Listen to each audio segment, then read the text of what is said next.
discussion on finance modernization, why it's critical, the challenges that teams face, and how you can get started on your transformation journey.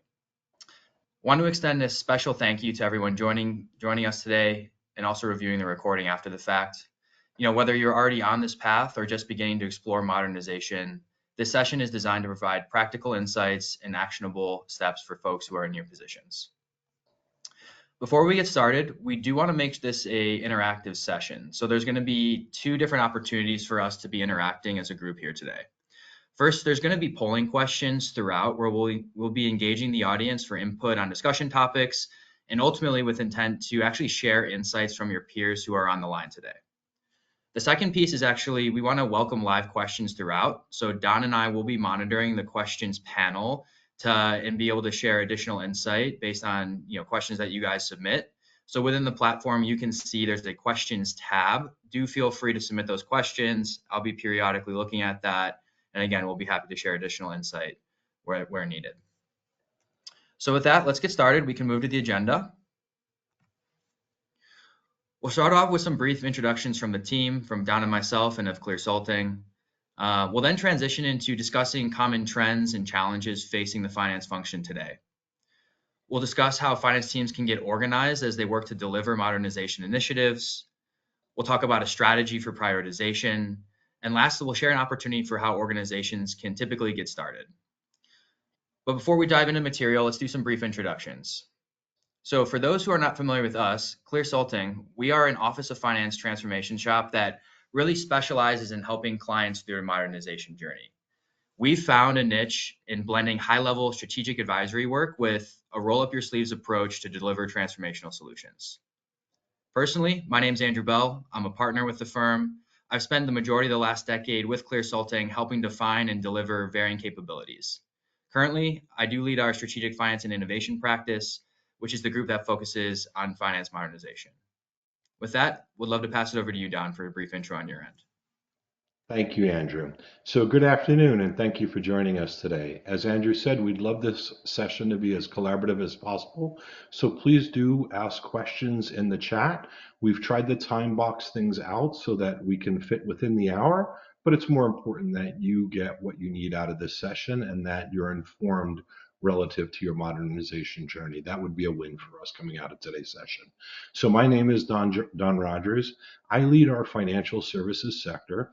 I do actually work across other sectors, but I predominantly spend my space in financial services. I also drive strategy and innovation across the firm with my colleagues like Andrew, from the top of the house to the folks that are actually out in the market delivering with our clients. I've been doing this for over 25 years. I've worked on both sides of the desk as an industry practitioner, a CPA, a CFO, and then I moved over to internal consulting and external consulting.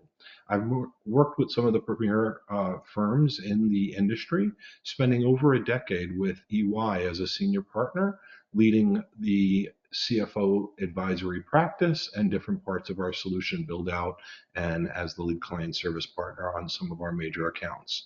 Just to round out my experience, I'm still a CPA in the state of New York. I have a graduate degree in change leadership, and I actually want to talk about that later relative to some of the challenges we're seeing in the finance space. And I've held previous licensure as a FINRA NASD Series 7 registered rep and an NASD Series 24 registered principal. And that's important because I've been able to see the finance function holistically and through the broker-dealer space. Perfect. Thanks, Don. So team, following through on our promise to make an interactive session, we actually want to start off with a poll question. So a lot of our clients are asking us in general, how are other organizations viewing the broader macroeconomic environment, the new administration, tariffs, different regulation. We actually want to pull this group and really get a sense of how other organizations are viewing changes in the macroeconomic environment and how that's going to impact your organization's modernization plans. So I'll read through these for those who are on the recording. They're not going to be able to see the poll, but the question is, what are your thoughts on how changes in the macroeconomic environment will impact your organization's modernization plans? Options are, will impact your modernization plans significantly, will impact your modernization plans moderately, will not impact our modernization plans, and unknown. So we'll give it a couple minutes here and let the answers trickle in, and we can review the responses.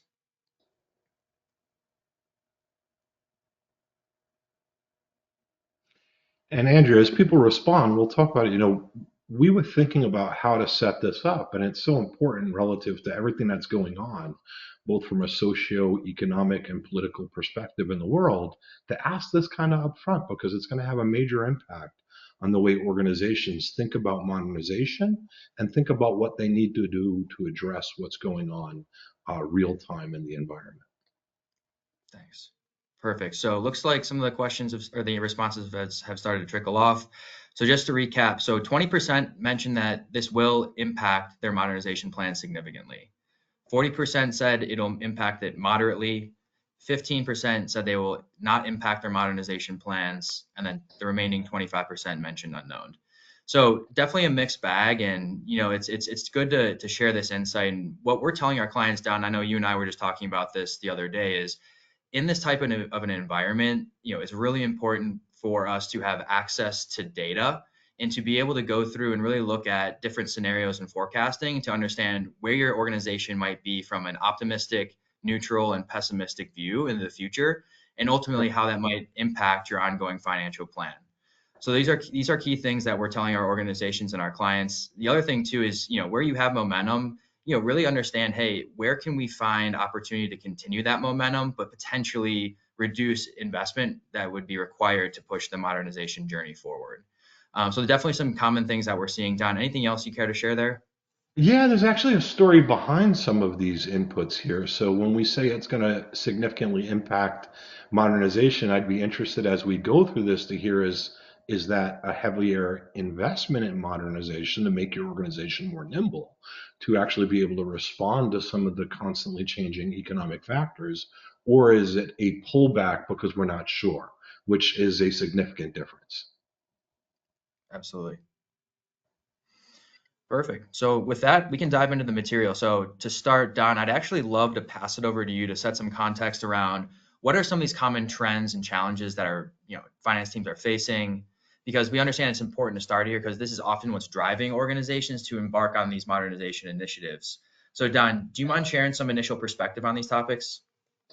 I'd be glad to. So, trends in the finance function. The first thing I'll point out is we usually don't start here.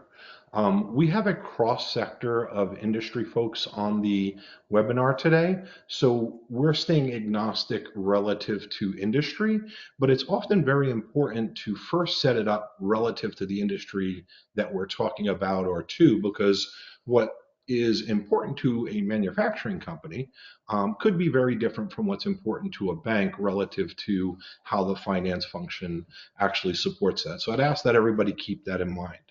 Um, Relative to the office of the CFO and the CFO's role, before we get into the trends, I think it's important that we tee that up a little bit. What is the role of the CFO and how do we see it? And I'd be interested in hearing in the feedback if you see it the same or differently. First and foremost, we see the CFO as the individual that's going to set the tone for the organization. They're the transformational leader and they set the strategy. So they look at what the corporate strategy is, what the organization is trying to do in the markets, and they use the depth and the breadth of the finance function to help realize that goal from a strategy perspective. The second role of the CFO, from our perspective, is to be a trusted business partner. And what does that mean? We hear that term tossed around a lot in the market. To us, that means that that individual has a seat at the table with the business, right? They're not just providing uh, information that's already been reported, but they're sitting there helping thinking about markets that the business should be involved in. They're helping talking about pricing strategies. They're talking about new product lines. They're having cost optimization conversations. And most importantly, as cash is king, what's the best use and apportionment of capital. So that's just a couple of examples of how the CFO can be a trusted business partner. So there's two more things right before we get into these trends. They need to be the purveyor of predictive analytics, and that goes hand in hand with items number 1 and 2. When I say the purveyor of predictive analytics, that means that they're talking about the future, and that needs to be flexible and nimble. So that helps organizations plan, right? And Andrew, to your point, that goes back to the ability to have the data, the structure, and the ability to be able to report out on a scenario basis. And the final example is often the way they view CFOs in many organizations, which is incredibly important, but I would say lower on the importance chain, very, very important. Don't want to be misread there, but as the steward and the controlled scorekeeper, right? So that's the past and being able to report out timely, accurately, and reliably on that. So when you combine the four of these, that's really the role of the chief financial officer and where the CFO is going in the future. So what are the trends that are facing the finance function and what does that mean? This is by no means meant to be an exhaustive list. This list is some of the top areas that we thought from an agnostic industry perspective would be important for this group. You'll see some monikers at the bottom of each one of these. These tie into the target operating model, which we'll be talking about with you later. But what's important is each one of the trends in the finance function do tie into components of our operating model. I would be remiss if I didn't talk about digital transformation and automation, but I do have to make one comment. I am not a technologist. I am a business and functional advisor. You cannot, in my professional opinion, fix a broken process with technology. You can create a completely new process with out-of-the-box functionality, but way too often in my experience, that's just not the case, right? People have specific needs, technology needs to adopt to those needs, and as soon as you get away from that out-of-the-box technology, you've got to make sure that you're focusing on the process. So too often that gets forgotten. Relative to where this is going in the market. So there's a couple of things. The first thing we need to talk about is ERP platforms. Organizations have felt handcuffed to these major ERP organizations like SAP and Oracle. Workday is a little bit different. They're a little bit newer. They're taking a little bit of a different tact with their clients. And I'm not taking shots at Oracle or ERP. I'm more explaining that companies want more flexibility with regard to choices on where they drive their finance function. Quite frankly, they want best in brand. So while Oracle or SAP may be the general ledger subledger construct, order to cash or purchase to pay or source to report may need some other solution, point solution that works for them that's less costly, more flexible, more nimble, and easy to embed. The other thing that's driving this is a recent survey by Deloitte said that 79% of CEOs want their CFOs to use AI. The CFOs in particular have struggled with this. Some of the things that they've struggled with is challenges with data quality and integration. AI is only going to be as good as the data that you actually feed into it. And as we've all heard the firm GIGO, garbage in is garbage out. So we have to make sure, and I'll talk about that in item number 2, that we have the appropriate data structure in place in order to get the most out of the AI. So while AI is something that is very big in the news in the last 2+ years. It's not new. It's been around since the 1940s and Alan Turing. You could probably even find examples before that. It started to get a real push in the 1950s and forward. We've heard it referred to as machine learning, as RPA, robotics process automation. We've seen it used in chat boxes and things like that. So it's not new. It's just really taking the industry by storm, and people need to figure out, particularly CFOs, what's the best way for them to actually implement it. What's worked really well for our clients is adopting it in what we call point solutions, as I talked about earlier. They put it in, it has the AI embedded within the solution, and they can, for lack of a better word, get used to the AI, play with it within the point solution. And it's a way that's very structured and controlled versus some of the other methods that are out there. So that's, from a data and a digital transformation and automation perspective, incredibly important. It is a solution that is critically part of the journey, but I don't want to lose sight of the rest of the operating model by just focusing on technology. Let's talk a little bit about data and data management. Every company I have ever advised struggles with data management, and that's not only in the financial services industry, that's in every industry I've ever worked with. The great thing about today's data management tools is they've come a long way. So first and foremost, organizations need to develop a strategy around data. They need to determine what their governance is for data, and they need to understand how they're going to conform data. I often get into a semantic debate with my colleagues about the concept of source to report versus record to report. And we're going to talk about that because conforming data is a where and when concept, right? So when you talk about record to report, data has already entered into the finance environment. If you have a problem with that data after it's already gotten into the finance environment, that will exist throughout your record to report process. But if you go back to the source of that data and you determine what your strategy, governance, and conformity model is going to be, you can address the challenges with data before it gets into finance. So that when it gets into finance, you're dealing with data that you can report out on. What many people don't understand is your ability to report, no matter how good your tools are, all depends on whether or not you have usable data in a format that allows you to actually do the reporting that you need to do. Um, so that's data. In terms of the landscape of tools that are available out today, you've got really, really great tools that are advancing incredibly quickly, like Data Fabric, Informatica, Calibria, Snowflake, Databricks, and cloud-based platforms. That is certainly not an exhausted list, but what it does is it gets us away from these data warehouse projects that were incredibly costly.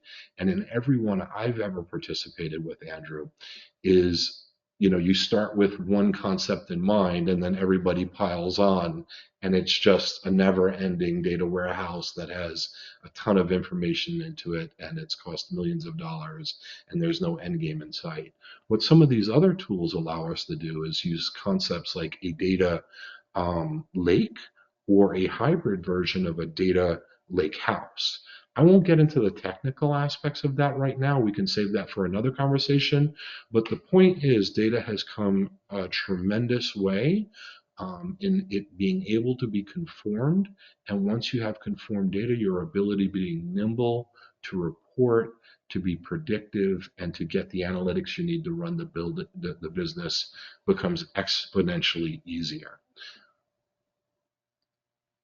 Agility and financial planning and the regulatory landscape. So, yeah, we started this out with a question about the economy because we're not sure what the tariff plan is going to be, what some of the trade negotiations are going to be.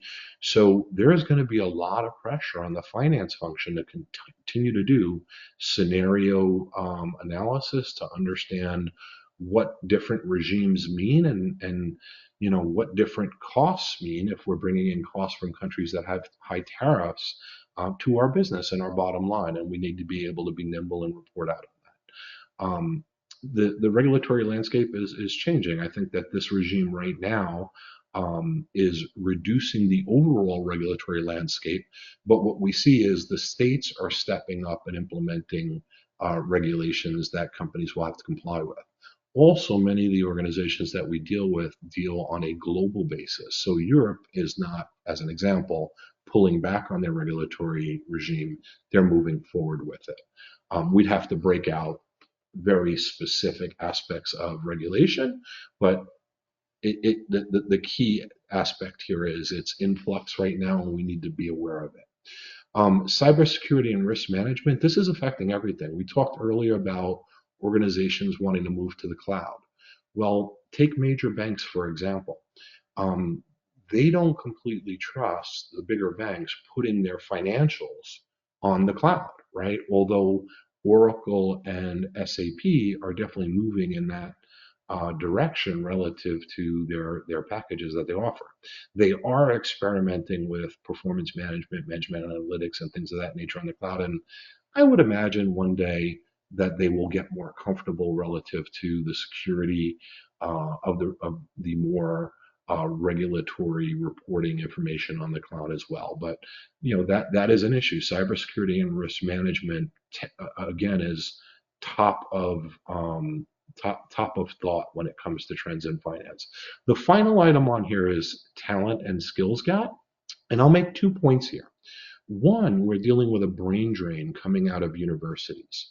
And what I mean by that is less and less of the younger generation are going into accounting as a profession. That's a challenge that we're going to have to keep an eye out for and be very um, intuitive and creative on how we entice younger talent to continue to join the ranks of the folks that do this for a living from an accounting perspective.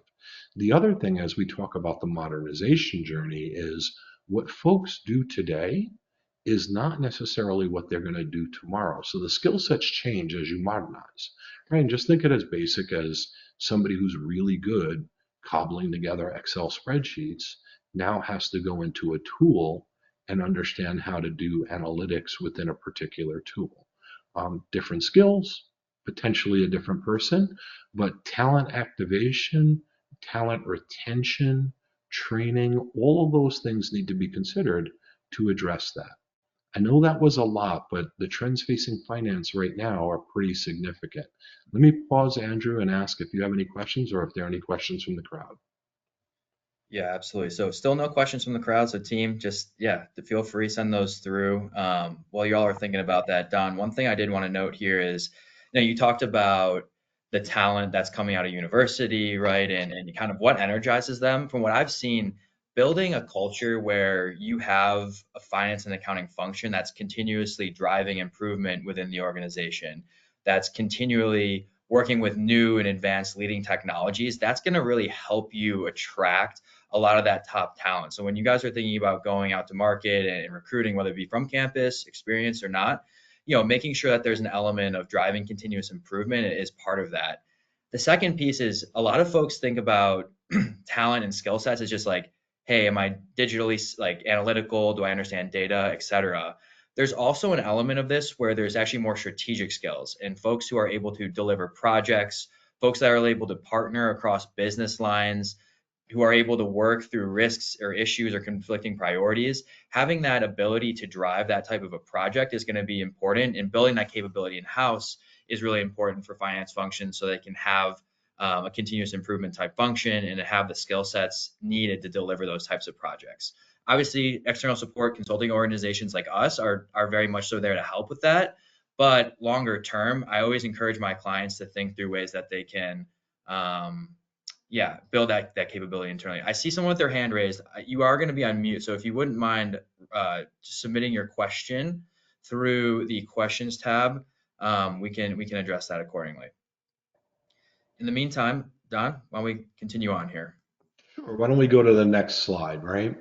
Finance modernization is not easy. And as I told you earlier, I actually went back to a program in leadership, industrial, and organizational psychology. And I did it later on in my career at Columbia University. There was a reason for it, and this was an impetus to it. As I was looking at the studies of why modernization programs fail, I was blown away, given that we've committed so much of our career to this, how high the failure rates are. And I'll go through these. Half of the digital transformation programs that are introduced never get off the ground. 50% of them. 75% of ERP implementations fail. 70% of transformation programs fail. This isn't a point in time. This isn't a snapshot over a year. These are years and years. As a matter of fact, when I went back and did my graduate thesis, these are things that have been consistent over the years. The other thing that's consistent is the issues that are driving these failures, which we're going to talk about in a minute. The last item was a study that was done by McKinsey, And this one really struck me and caused me to sit back, think, and really consider the way we drive modernization programs.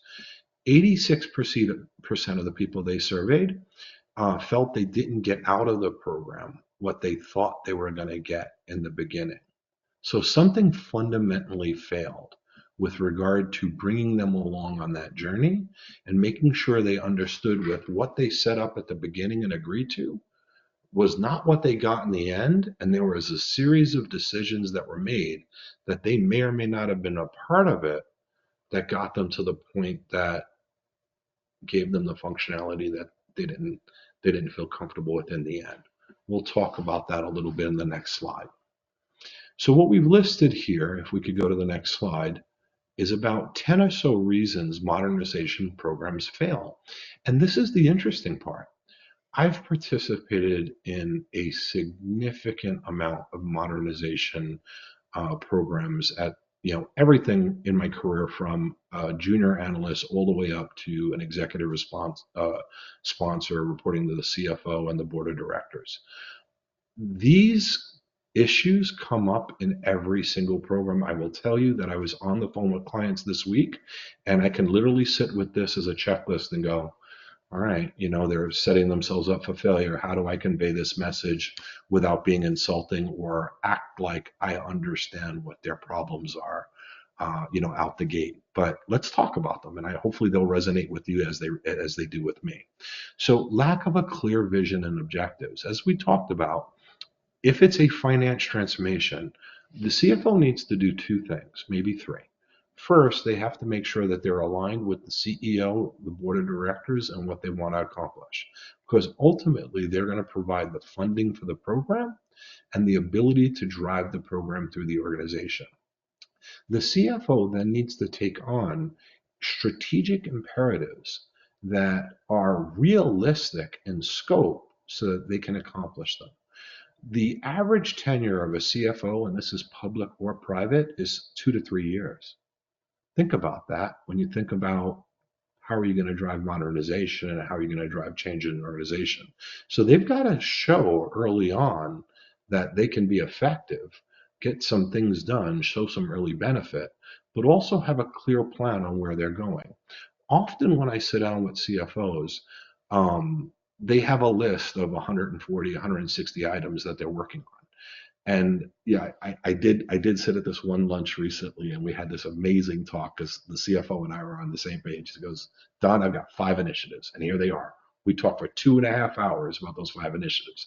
That doesn't mean that there's not sub initiatives below them, but he was so crystal clear in his thinking of where they were, where they needed to be, and how everything needed to roll up into these 5 initiatives.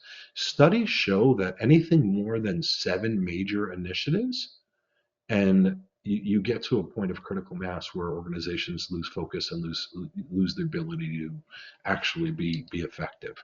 The next one is resistance to change, and this goes right back to my graduate thesis and change management and change leadership and people and human beings. People need to understand what's in it for them. As advisors, I always make sure that our teams and our leadership respect the people who are doing the work on a day-to-day basis. They inherited these challenging environments. They know best what's going on in them, and we really can learn a tremendous amount if we listen to them. If their resistance to change, we have to understand why. It's human nature. First of all, people want to understand what's in it for them. So part of the leadership of a modernization program needs to be able to convey what's in it for the individuals. So the idea is you're not consulting and when I say consulting, I mean internal and external consultants working together in order to drive a modernization program. You're not driving at people, but you're driving with them. You're listening to them. You're working in a comprehensive team environment where people feel like they have a say and they're being listened to. They may not always get their way, but at least they feel like they're part of the process. Poor leadership and governance, we've all seen it. I don't think I need to go into too much detail there. I think we can all smile and say, yeah, we've seen it. Insufficient stakeholder engagement. I have this problem at a client right now where they're doing things off the side of their desk. They're doing way too much, and they just don't have the time to put into the project. That's a clear indicator of a program that's going to fail. It flows right into the next one. Inadequate resources assigned, right? You just have to understand that people have a full-time job, and you are going to have to contract with resources on the outside that have been there and done it, that can help you do it, um, and help you drive this forward. I'm very wary of advisors that come in and say on day one, yeah, we know what your problem is, and we know what you need to do to solve this. I will say openly, not many things surprise me anymore because I've been doing this for over 25 years, but every organization has its unique challenges, and we need to pay respect to that. A couple of other items is overly complex or unrealistic scope. I see people just piling up. They see some success and they pile on and they pile on and they pile on to the point that the success can't be achieved. All right. Poor change management. I will tell you, um, I'm not even sure that going into my graduate work that I was a big believer in change management. Today, I believe it's the holy grail. And it's because you've got to effectively manage change in order for change to be adopted. And there's a psychology behind that that we need to respect, understand, work with, and make sure that we take into account as we're driving um, change throughout an organization. I'll bank through the next three: technological challenges, failure to measure and adjust. That's how you get to that McKinsey model, right? Where you started out saying you're going to do one thing, you created a business case, you made a whole bunch of decisions along the way. And sometimes they're funding, sometimes they're burnout, sometimes they're saying, we got to accomplish something. We all report to somebody. We've all got to show accomplishments at the end of the year or at the mid-year. Things change, and that's how you get to that point. Cultural misalignment. I don't want to play that one down. It is so important when going into an organization to make sure that your style, your team fits with their culture. I get so turned off when I see arrogance and when I see people talking down to the people who do the work every day just because they may have the answers or may have done it before. You really got to find a team that melds with your culture because every single organization has a unique culture. It's incredibly important. So here's 10 items. I'm sure we can find another 20, but these are things that I do see every time a modernization program kicks off. And it's a red flag to me that that program could potentially have challenges and lead to failure. Let me pause there. Andrew, anything you'd like to add, or are there any questions from the crowd? Yeah, so Don, one thing that definitely resonated with me was overly complex or unrealistic scope, as well as the inadequate resources. Just to give a real life example, I was working with one of my clients and, they mentioned they were having a ton of challenges just making progress on, a small set of initiatives. Well, what happened was we started to engage with them further and actually zoom out what was not just the finance function doing, but what was IT doing, what were some of their operational changes. And what we found was that they had 50 or 60 projects going on from an IT perspective. Then they had another 10 or 15 or a couple dozen within operations, et cetera. And what happened was is that there was so much change going on in the organization. None of it was well orchestrated. None of it was rowing in the same direction. And in fact, a lot of the times it was actually making it more challenging for each of those individual initiatives to hit their objectives because they're working towards a moving target. So what we worked with them on is taking that holistic view, zooming out, taking category or catalog of all the different priorities and initiatives, and really shrinking that down, identifying where there's dependencies across your cross-functional areas within the organization, and really putting strong governance around that to be able to actually execute on those effectively. So just another anecdote or another example team that I cared to share. Spot on, Andrew. Completely agree with you. Awesome. Are there any questions in the commentary section that we should address? I'm monitoring. I still do not see any. I see Janice's hand up. But again, just reminder, folks, we are in listen only mode for the participants. So if you could put questions through the chat, we'll be happy to monitor it. If we're having issues, I've been seeing who's been raising their hand and we'll reach out directly thereafter. With that, we are going to launch our second poll question. So, team, if you wouldn't mind launching that. The question is, to what extent has your organization invested in finance transformation, and how would you assess the progress so far? Answers are significant investment, smooth progress; significant investment, facing challenges; moderate investment, steady progress; moderate investment, struggling with challenges; and limited to no investment. I'm going to make a comment as people are putting in their answers here, Andrew. We're talking about a workshop today, and we're gonna close out the session on a particular workshop. But there's multiple ways for us to get involved, right? There is the workshop concept that we can come in and quickly work with our organizations and help them kind of stratify how they're thinking about these programs. Then there is the more robust 10 to 12 week current state, future state roadmap concept. And then there is the helping them out where they are in a particularly difficult spot in their journey. So as I see where people are facing challenges and things like that, it makes me think about it. There's always an opportunity to take a step back, recalibrate, adjust, and get back on the right track. Thanks, Don. Appreciate that.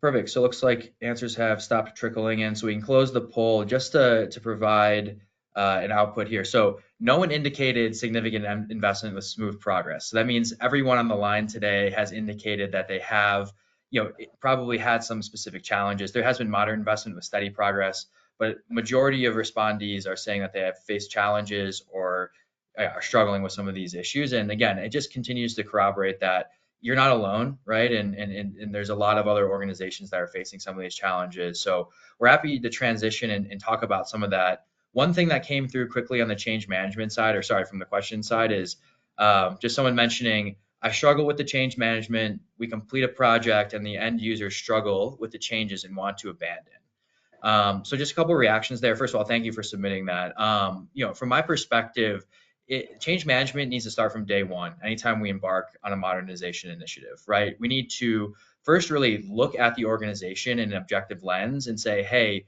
how is this change going to ultimately affect the day-to-day of an organization, of the people on the team? Secondary to that, what is the culture of our team, right? And how are they best going to be able to adapt to different change? And what would ultimately make them more amicable to taking on changes and working in a new environment, so that you can be really strategic and tailor your change management approach to the culture of that organization and embed that throughout. The third thing is what I see a lot too, unfortunately, is just solutions that are not fit for purpose, right? So end users are forced to go through a change and then they start to get into a solution potentially, and it's missing their key requirements.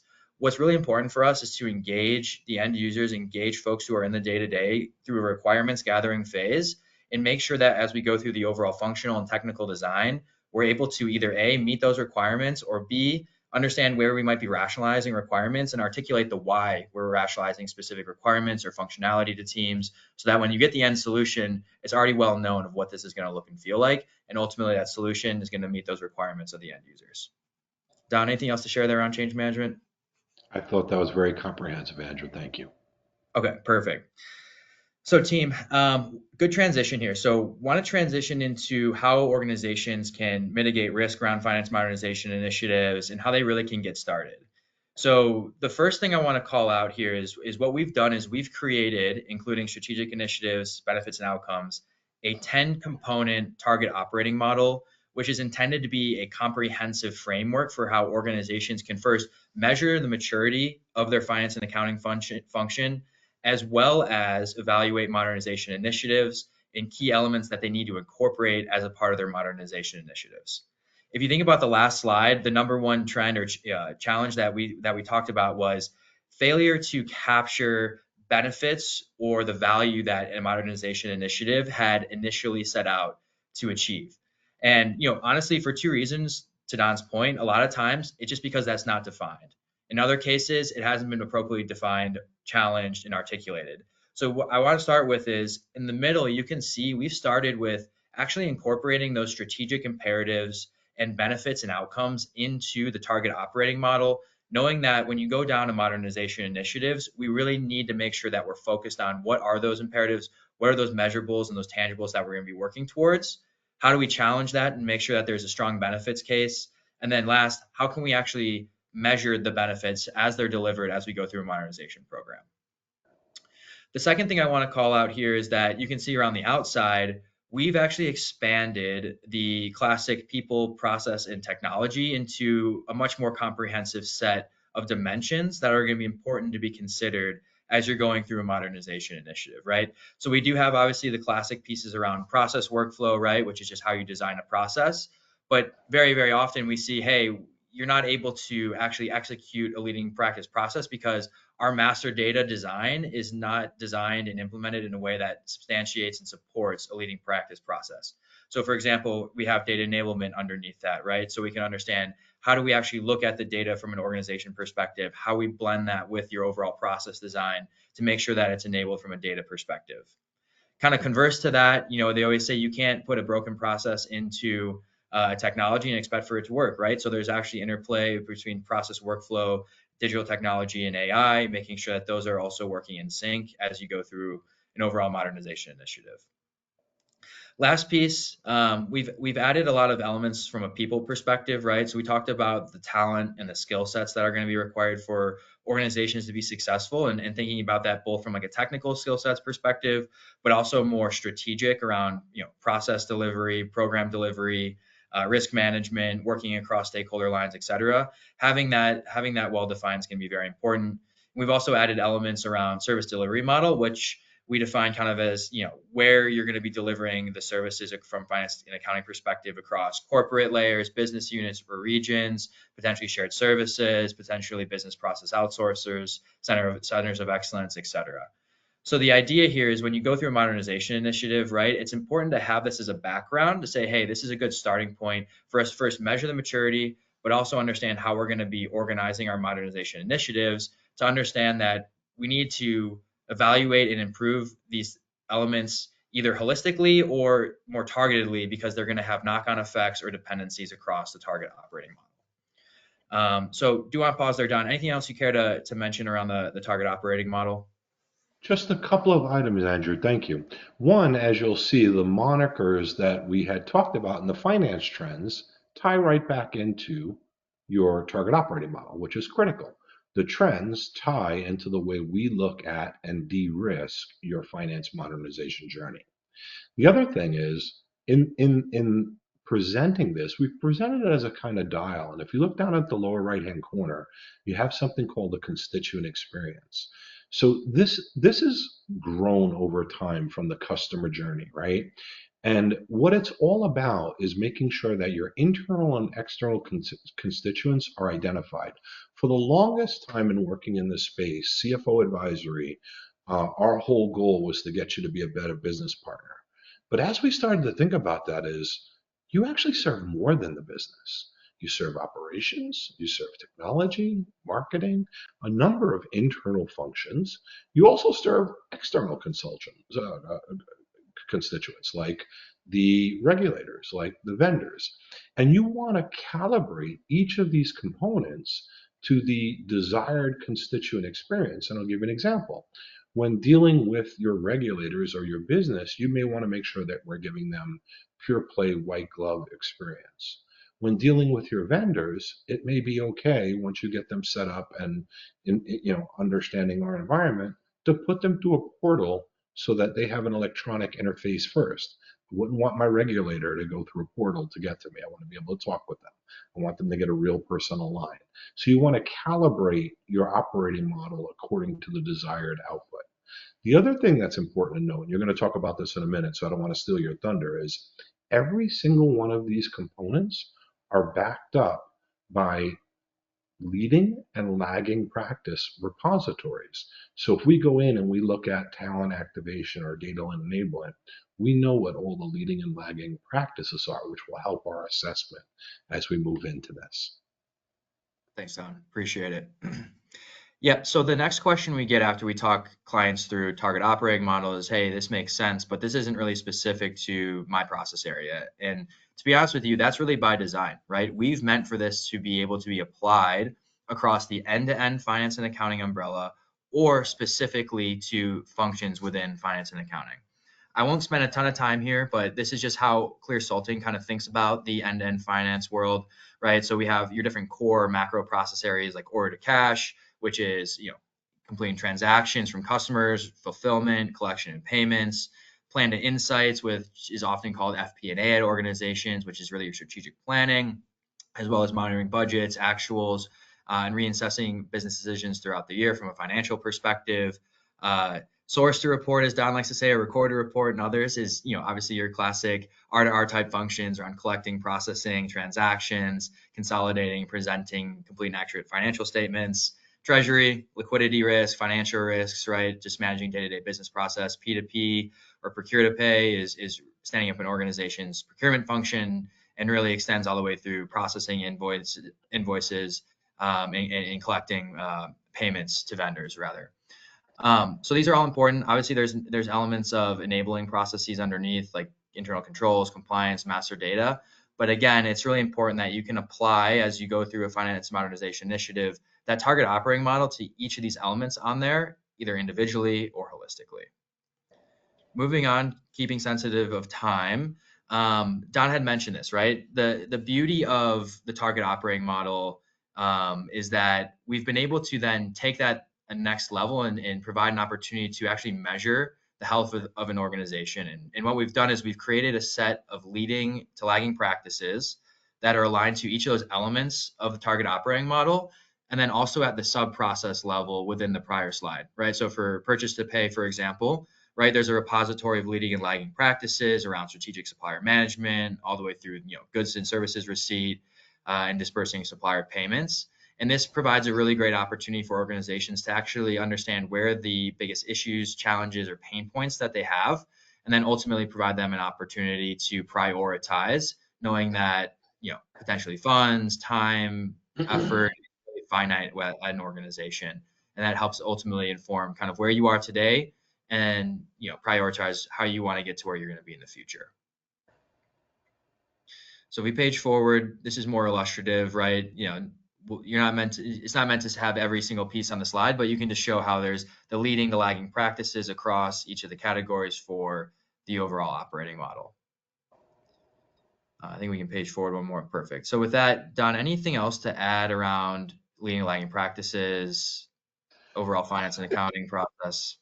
Yeah, so two or three things. So one, as you said, the overall target operating model is agnostic in terms of the components. The process taxonomy for each specific process in a finance function is very specific. And then layered onto that is the industry component that could be different from industry to industry. Yep. And I'll give you a perfect example. In banking, for example, risk means one thing.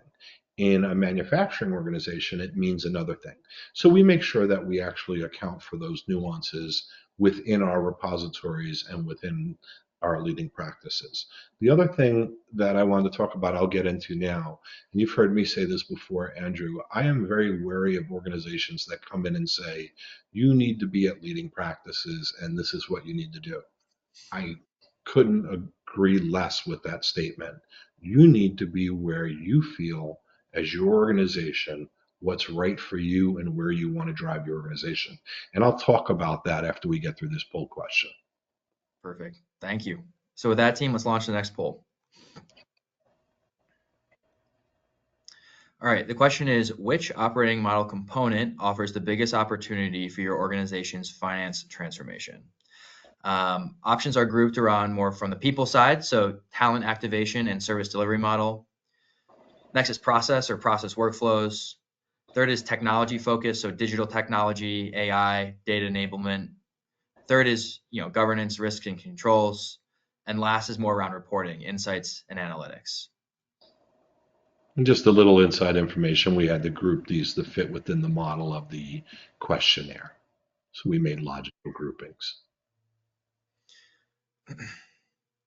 Perfect. So it looks like they're slowing down a little bit here.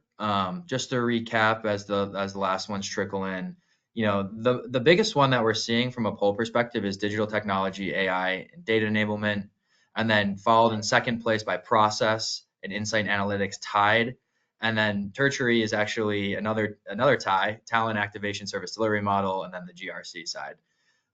So I'm not surprised by that. I guess my initial reaction here is that digital technology and AI, specifically the AI piece, might be driving a lot of this. And just something that we typically want to provide from an insight perspective is there's really three different ways you can tackle AI and how we're coaching organizations through that. There's consumption, there's embed, and then there's more organic or customized AI.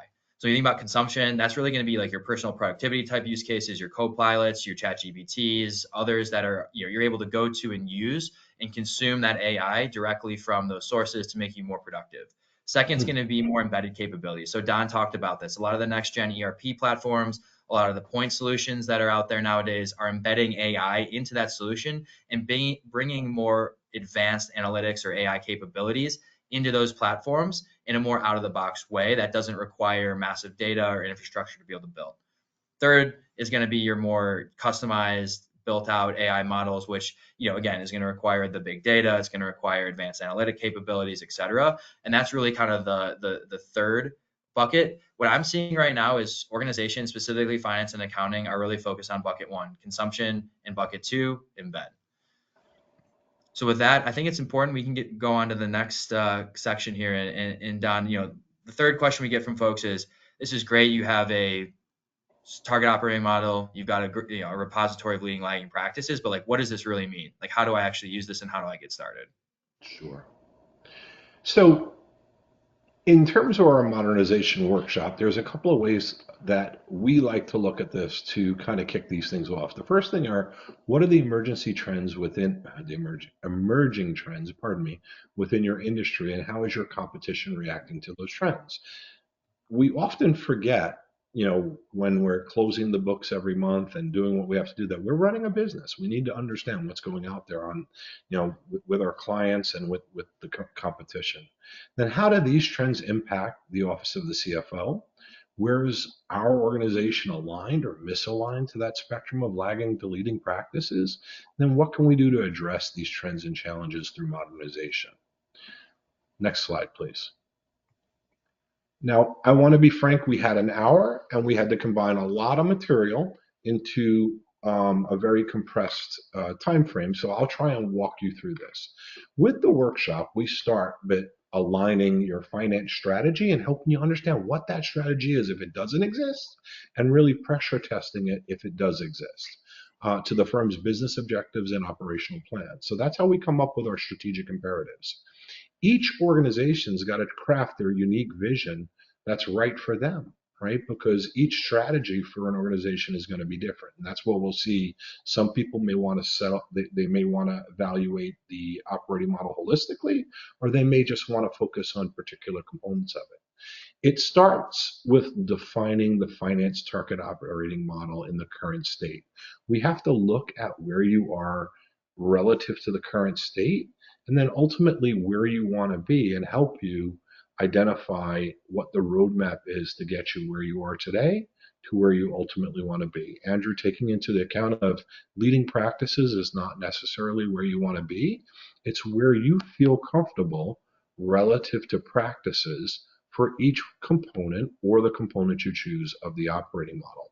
What we have depicted here is the operating model around the inside, the where one organization was from a current state perspective in the orange, ultimately where they wanted to be around each component in the green, and then the component in the middle between the orange point and the green point is what we like to call the opportunity gap.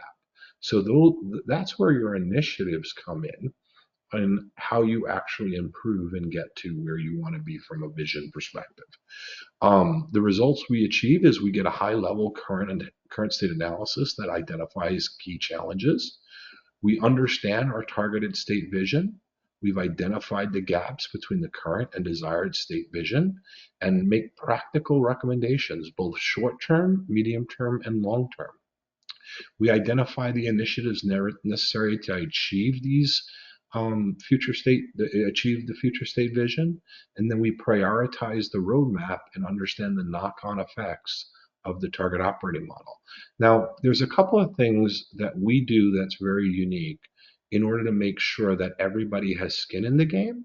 They understand that critical component that I talked about earlier, what's in it for them, and they feel that they've had a seat at the table and been able to argue their case. This cannot be done by finance alone, right? You need the business at the table, you need operations at the table, you need data and technology at the table, and a number of other stakeholders to go through all the initiatives that we feel we're going to need to take on in order to help finance achieve that future state vision. But remember, finance serves constituents.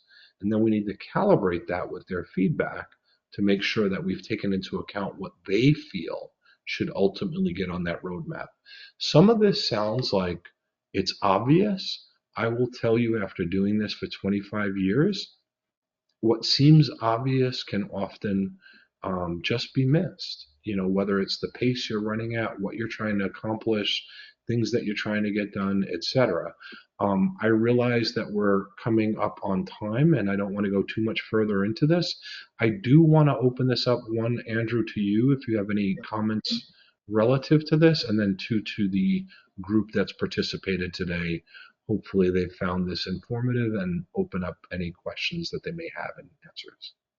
Yeah.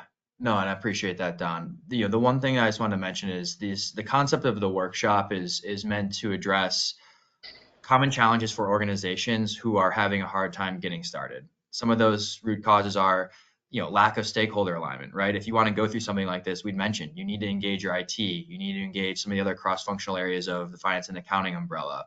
And what the workshop enables you to do is get folks in the room and really rally behind what that overall vision is. Another thing is going to be benefits case. Like, hey, we want to go down this, but my CFO is pressuring me to create a strong value case for the investment. This is a great place for us to start to really articulate what preliminary value case is out there. How can we articulate that? How can we get investment, and how can we get this started? So just a couple of small reactions for you there, Don. But with that, again, open for any other questions we have. We got 2 minutes, so maybe I have time for one question here.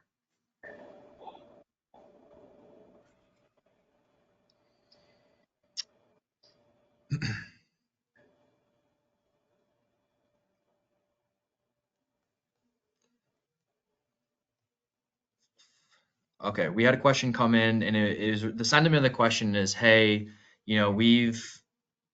we don't have a ton of investment around how we can actually get started on modernizing. We know we want to fix something, but we're having a hard time really understanding how to prioritize. So just a couple reactions there. My response to that is, first of all, just what I typically will do is start with that benefits case. And what we think about is you can identify all those different areas where you can improve or where you want to improve.